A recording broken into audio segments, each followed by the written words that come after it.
Welcome to the weekly series of Healthcare Scene Google Plus Hangouts, where we sit down with top leaders in healthcare IT. Before we begin, I want to remind those watching live that you can submit your questions on the event page for this Hangout. We'll do our best to answer them during the Hangout if we have time. So we're here with Vishal Gandhi. He's founder and CEO of ClinicSpectrum, a leader in hybrid workflow solutions consisting of both an innovative software suite and back office operations. His specialties include hybrid workflow for cost reduction, revenue cycle management, and back office services for practice management. I'm really pleased to have him here with me today. Welcome, Vishal. Thank you very much, John. And I really appreciate your opportunity and covering Clinic Spectrum story. For the past 12 years, we have been helping more than 600 clinics and several billing companies in a hospital, and trying to focus on two most elements of growth. One is having a qualified team as they expand their business, and second is automation. And this Well, has been our key factors in our success. Interesting. Well, I'm excited to have you here because you're a high energy guy that loves the healthcare business. So I think you should have some good insights. But before we really dive into your business, I'd love to hear what got you motivated to really get into the healthcare IT business in the first place.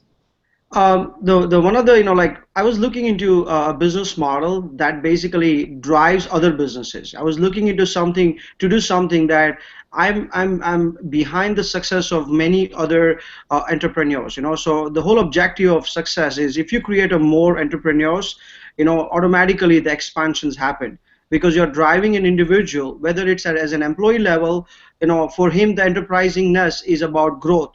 And for a business owner, the entrepreneurness means growth of their clients. So I said, I want to be behind that individual who wants to grow himself or herself within a healthcare space, and I want to drive those companies who wants to expand. And I said, okay, as an element of those, what they need. One is the technology is a foundation of success. The technology defines connectivity. Technology defines accountability. Technology defines, the whole like kind of spectrum of, people's departments, uniformity. So to combine all this, we have to be in technology. That was the first scope. If we Okay. want to make a difference, we need to be able to create, develop, customize, or implement technology, and that's where a whole some of our product suites have come up. Almost 5 of them right now, and a couple of others in process. And then comes that okay, once you define technology, training people is becoming a very painful process. Replicating resources, replicating knowledge is the biggest concern everyone has. So how do you create a team that already knows it all, or at least a team that is fast enough to replicate in a short time any knowledge base in a business side of medicine? So combining a business side of medicine knowledge and a technology is what Clinic Spectrum is built over the past 12 years. And we are a 460 employee company as at present. Nice. So I think that's one example of really what makes you unique is that you want technology but also services. But I mean that there's 300 plus EHR vendors. I mean a few thousand that are certified as EHRs. Although I think full EHR is 300, and you have an EHR. There's hundreds of billing companies out there, et cetera. What really makes you unique in this landscape of EHR software, of billing companies, and the other services you offer? So what happened is, as one of our corporation, as you know, DigiDMS is a 2014 certified, product. So when we started marketing that almost 10, 12 years ago, and we have several hundreds of clinics using nationwide, we realized that giving a technology is not what drives the process improvement. Okay, yes, you could have a great software, but a process improvement is about hand holding people and plugging in the areas that they have a concern. Like for example, I just was talking to a big cardiology group last week. They have several people's turnaround, and their physicians are always complaining that they never find a diagnostic report, they never find a hospital record in the EHR. Why? Because their entire scanning process is like backed up. The staff who's in a medical records are constantly, busy with other assignment, are pulled over from one place to another, and hence they're incoming like almost 2 to 3 thousand documents being scanned in either through fax or through, by a medical records team are sitting there in a filing bin, not being attached to a patient chart.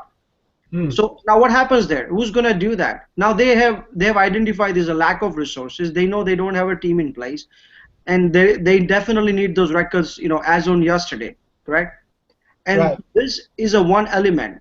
And there are several such elements around practice management that we found that, while doing the EHR, that everyone is selling an EHR or selling a revenue cycle management. Nobody is selling a solution around EHR and an RCM to combine a one uniform flow of activities. Hmm. And that's where the whole ClinicSpectrum was born, where we said, okay, you know what? What's your issue? Does EHR do a B2B eligibility verification? But what about the one that you cannot do from EHR? Well, we'll do that for you. Huh. That combines the loop. Interesting. Next, It, page. it almost it almost sounds like you're a consulting company. I mean, sure you have some products and you have some services, but it almost feels like you're consulting them, and then the other just helps you be a better consultant. Is that a fair Yeah, assessment? Or? hybrid workflow is all about consulting model. I mean, that's exactly what we have done over many years, right? I mean, hybrid workflow is about use of, their local team that they have in their office, our Uh, back office team, and our technology to combine a triangle. So there's a continuous flow of process. hmm. And that is at a low cost. That means there is no way they can take that operational cost beyond that threshold. Means we have done it everything we can by cutting those extra steps and fats. That's the one element. And the second is consistency and accuracy of that, correct? Because it's not about just the cost factor, it is about consistency and it is about accuracy also.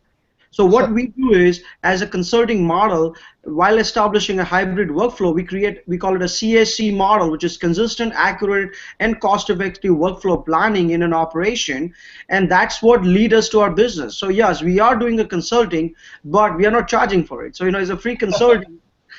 Ultimately leads you into a CSC model for a practice or billing departments or any other operation in healthcare. Huh. Interesting. So the healthcare world's kind of been hit up the head with meaningful use the past what is it 3-4 years that we're in. What's been your approach to meaningful use? As far as a company and as far as your end users. Yeah, we just make more money through that. We do a meaningful use, stuff from back office operation and make some extra money. So for us, it has been a great, the more complex they make for a business standpoint. I mean, on a funny side, it's good for us because why last year we helped several practices to print the clinical summary, correct? The people who have activated a patient portal, they didn't have a time. We make sure that every patient has an access, so we push the data to a patient portal, correct? So we did all those areas that is a consistent. If you look at the statistics, almost a 40% provider were not able to attest because of their clinical summary requirement, which is 50% of the patient should be given a clinical summary. Okay, in the fast pace, like even several of our clinics had the same issues, correct? So what Uh-huh. we did was, first we created something called a weekly summary. Our team, if they have our EHR, we had an automation, but if they had an EHR, which is other big names, our team will log in, pull up a weekly summary, say where they went wrong, or this week what was a non-compliance, and we'll give them a report card and say, listen, these are the areas you are non-compliant, and work with them. So we kind of almost hold a hand again on a secretarial front to make sure that they are finishing all elements. If they were like, there was a one I mean, last towards end of December, one provider was just behind in prescribing. So last 15 days, we said, listen, now you stop your paper prescription. I told the girls that you take it out. You don't even let him not find it. He has no choice. Yeah. It is on a on a brutal side, but there's no choice, right? I mean, point is they had to be, the entire group was moving forward and one provider was stuck up, and the best way to have no options left. And then I gave a secretarial team to them, saying that I trained one of the girls that, listen, you be as his shadow. Every time he wants to write a script, let him come to you. So listen, I want you to prepare a script for this medications. You Uh-huh. put the script ready, let him look at that and hit the send button. That's the only thing he needs to do. So Inter- idea is that, again, coming back to a situation, that meaningful use is all about combination. That one is a requirements on a technical front, which is a software front, but uh-huh. there is a requirement on a secretarial front. Where we come into picture is a secretarial front requirement. There are some that we can offshore, like put it to back office team, and there are some that we need to use a local team. So we combine, because just having a feature of or certified product doesn't mean the system is going to do the meaningful use on its own. Uh-huh. Using a system in a natural workflow does not make it meaningful user as per as government requirements. No, it's interesting. As I was thinking through your description, I think every meaningful use example that I've seen has required what you're describing as a hybrid workflow. Right. Some processes, some people, along with the technology. I guess the key question is, do you do it in-house? Do you hire some consultants, or do you work with someone like ClinicSpectrum? Is the various options. But you're going to need some people for meaningful use. Are you seeing that as well? A large group, right? A large group in a very rural areas, absolutely rural area, like a rural health clinic kind of environment. The labs interface was not there. The lab code request, I mean, there was a big issue, and then they had to make the threshold of a lab, and they wanted to make that as well. So what we did, we did a data entry of those lab results into the system for them. Huh. Interesting. So, what are you hearing from your doctors about meaningful use? Are they all like, okay, we just have to do it because we need the money? Or are you starting to see some of them say in stage two, like, well, we did stage one, but we're not doing stage two? Or maybe they just don't do meaningful use at all. What are you seeing out of breakout as far as that? When we just rolled out and we did a webinar series on our product line, on the EHR front, when we did all of those and we went like a post webinar survey to see, how many people would like to opt out or, would like to move forward, Uh-huh. we factored a three cost. One cost is obviously, 2014 certified EHR has some built-in extra requirement. I mean, now you could do away without patient portal last year. Now you have to have a patient portal, or at least a patient access for engagement purpose. So all of those is leading to them an extra secretarial involvement, extra technical involvement, which is a cost, and on the top of it, like those lurking penalties of 1% or whatever next year, right? So we Right. said, okay, what is an incentive money that's coming in? What is a potential penalty money that they're going to lose? And against that, they are comparing the cost of technology upgrade and a cost of secretarial team, and they are finding that whether it's even worth it for them. So I had 5 providers in the first week itself when we sent out a broadcast that we are not interested in any upgrades of 2014 certified product for a two reason that my Medicare every year is only this much at a 1% penalty is not going to really make a whole lot of a difference, and Uh-huh. plus my incentive loss of 8,000 if I combine it, my secretary team requirement is going to be much higher than that. So I opt out. I don't want any upgrades. So it's starting to hit the wall for some of those providers that, Absolutely, 100%. It is becoming difficult for us even to tell them, listen, unless if it's a practice that has a several physicians, like 5, 6, 7 physicians, and that one person turns into like more than 30, $40,000, then they have no choice, but then they see a value. But a and if solo they have a large practitioner, Medicare panel as well, right? exactly. So the solo practitioners, and 1 to 2, physician practices, I think I see a major disconnect in terms of their, ability or their willingness to even move forward with, 2014 certified meaningful use. Interesting. So let's say, get off meaningful use. I think we almost talk about it too much, but what are the other challenges you see in the EHR industry that people really aren't talking about that doctors are talking to you about? So so one of the element is basically is like the 2014 meaningful use, like what we as a company are seeing that the requirements are so kind of broad in the sense requirement even for a certification purpose, right? So if a companies find it difficult to program, correct? Imagine how to convince user to even understand that, right? Correct. So that itself defines that when the companies are there are several EHR companies that are in discussion with us to use some of our module because we were one of the early one in 2000 I mean October 2013 to get full certified or complete certification, Right. and we have not used any other outside software. So we were and part of the reason is because we have a fantastic technology development company, and we have about 60 plus development team members. With that we have productivity spectrum and we have credentialing spectrum and several other workflow improvement tools along with an EHR. So we find that if just translating the requirement into a programming has become such a challenging, imagine that programming which became so complex, how do you define to a user to use it? So what I'm finding is that training resources that will be required will be tremendous and humongous for EHR companies. That's a one big thing. There will always be user left out on a questioning or concerning that, oh, we did not get trained enough. Right. Company did not do anything for us. Hmm. And the unfortunate part is providers or the user don't want to pay for that. Now you have, as a company standpoint, you have a one challenge, which is a developmental challenge. You invested all this money to get through this developmental challenges. You finish that. Now your second challenge is translating that challenge, the those using or user perspective into the people's brain. That is another big resource investment where the end user will not like to contribute that kind of money for that. So Yeah. as a company, just to stay in business and to be known, you invest a two prong. How many companies will kind of continue to do that for a year after year? And that's where I see a dropout happening already. And I mean, it's going to lead into like maybe less option and more monopolization, because what will happen then? So you have only 50 software vendors, or say 100 software vendors. The users have nowhere to go, and every other one that you go to has a huge data migration cost, even though they talk to each other through direct, but there's still a cost. No, no, no.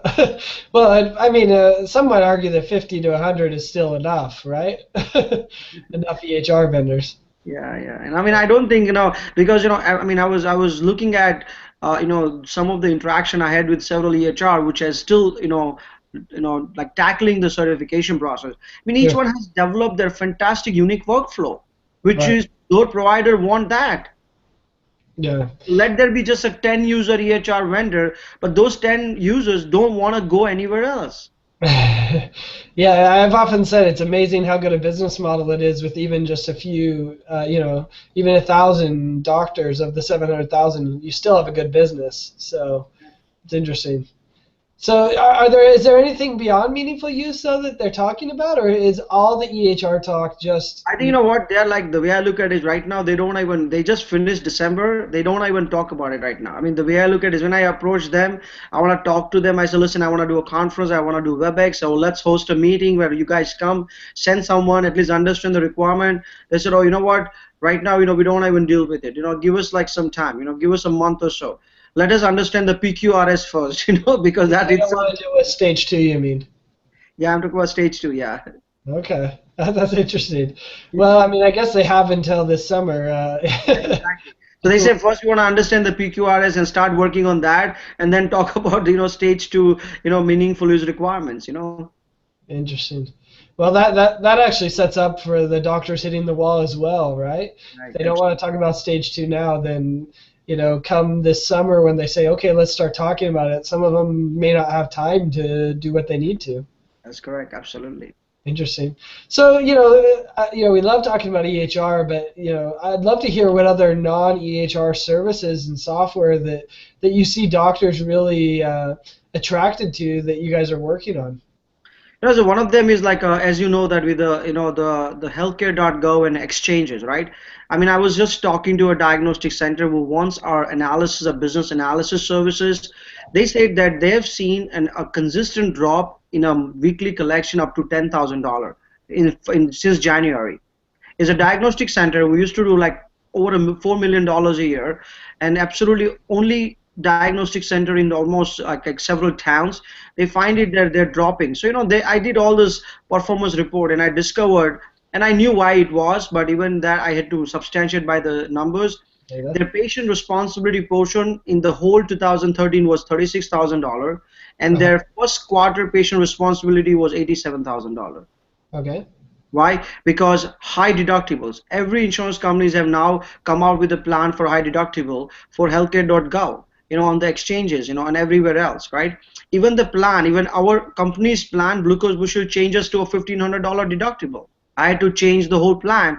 My existing plan they had last year, they changed it to deductible. So on one side, I'm finding the deductible is a big challenges, and all of those things. So what we have done is that one of the product we have is called Auto Collect Spectrum. Patient responsibility is going to be a growing concern, and that is not possible by literally a standard traditional method of sending a statements and one statement and a two statement when a postage is going up and the return mails are like tremendous. We have an Auto Collect Spectrum which has a patent pending. It actually automates the entire patient collection process, right from patient checks in to if any responsibility, the system chases the patient through a soft language, we call it, through a text messaging, with the secure emails, through automated calls. So with, we are trying to, let the system do the job, rather than you sending a traditional statements and everything, and then a patient is delivered an electronic statement through a text messaging through a secure sign up. So Interesting. with this is a one technology product that is finding a lot of buzz since the launch in HIMSS. The second one we see is a tremendous in request for demo is a productivity spectrum. As you try to lower the cost, right? There are two approaches. One is to cut down the cost of a salary. That's the one option, either by cutting down people or cutting down by a back office operation, or you improve the productivity. Uh-huh.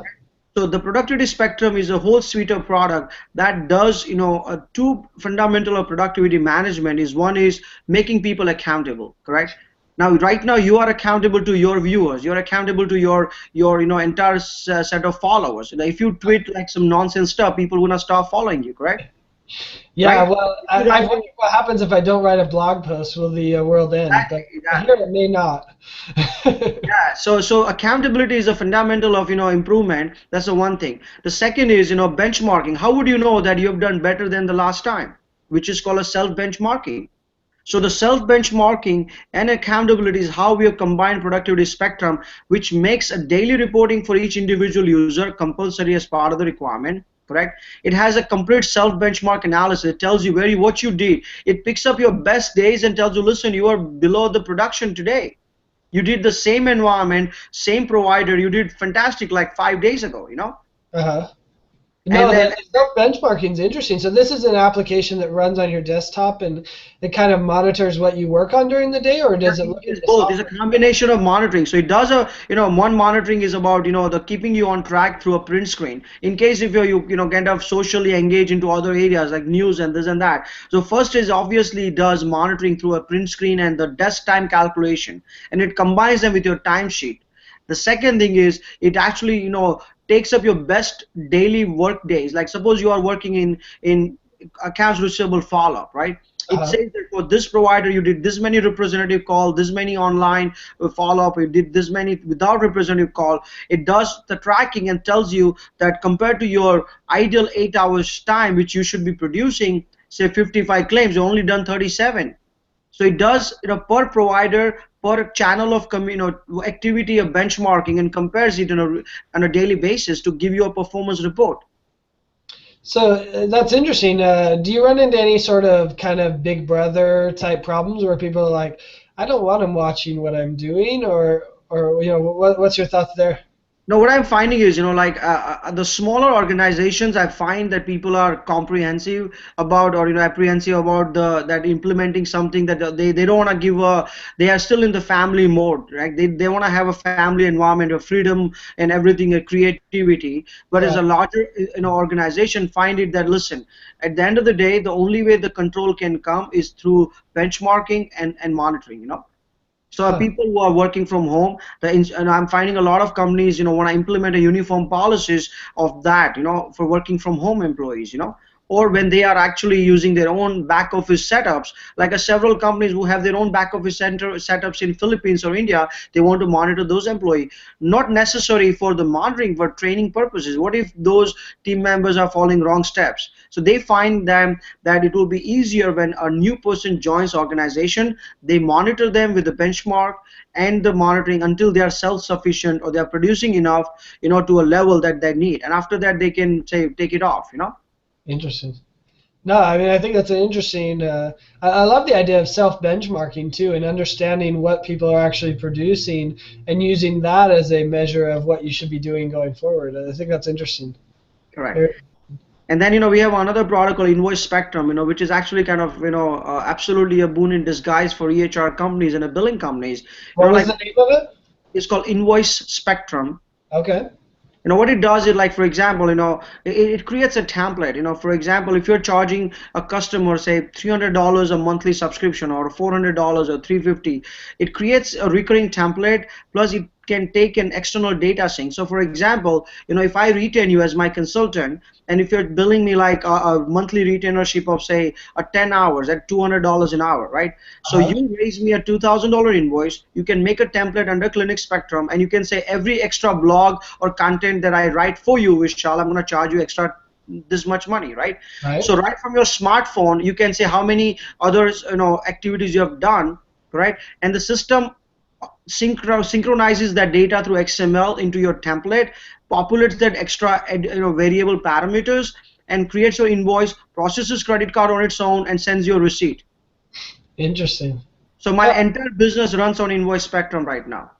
I, I I, don't might I might need to look at that for Physio because we obviously do the monthly billing for the website. Absolutely mind-boggling. I'm telling you, like I have several other billing companies I've adopted, and it has an option. Like suppose you are using a practice management system called Care Tracker, or for that matter, Advanced MD. You can actually just have an Excel spreadsheet by provider, their monthly collection, primary, secondary, and you can import it, and your invoices are ready. You can have a credit card on file, or define the processing rules that you want to fax the invoice, email the invoice, send it through a secure email, or you want to do a credit card processing and then send them, as a print. You define the processing rule. The system will, automate the entire processing on its own, and everyone will get a fax, emails, or do whatever.